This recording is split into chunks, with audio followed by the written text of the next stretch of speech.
അടിപൊളി ടേസ്റ്റി ആയിട്ടുള്ള ഒരു ഡ്രിങ്കാണ് ഇന്ന് തയ്യാറാക്കുന്നത്. കുറഞ്ഞ ചേരുവകൾ കൊണ്ട് നമ്മുടെ കയ്യിൽ എപ്പോഴും കാണുന്ന വീട്ടിൽ കാണുന്ന സാധനങ്ങൾ കൊണ്ട് നമുക്ക് വളരെ കുറഞ്ഞ സമയം കൊണ്ട് തയ്യാറാക്കാൻ പറ്റിയ ഒരു സൂപ്പർ ഡ്രിങ്കാണ്. എല്ലാവരും കണ്ടു നോക്കുക, എങ്ങനെയാണ് തയ്യാറാക്കണമെന്ന് നോക്കുക, കമൻറ്റിലൂടെ അഭിപ്രായങ്ങൾ അറിയിക്കുക.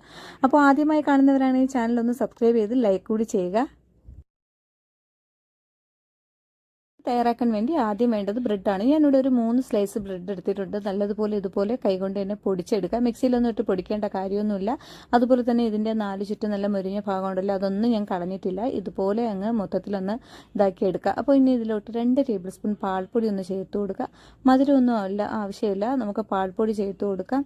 അത് 2 ടേബിൾ സ്പൂൺ ചേർത്ത് കൊടുക്കുക. കയ്യിലുണ്ടെങ്കിൽ ചേർത്ത് കൊടുക്കുക, അല്ലെങ്കിൽ അതൊന്ന് ഒഴിവാക്കാവുന്നതാണ്. ഇനി നമുക്ക് കുറേശ്ശെ പാല് കൊണ്ട് ഇതിനെ ഒന്ന് മിക്സാക്കി എടുക്കണം. നല്ലതുപോലെ ഒന്ന് കുഴച്ച് ചെറിയ ഒരു മാവ് രൂപത്തിലാക്കി എടുക്കണം. അപ്പോൾ പാല് കൂടുതലായി പോരുത്, കുറഞ്ഞ അളവിൽ ചേർത്ത് ഒന്ന്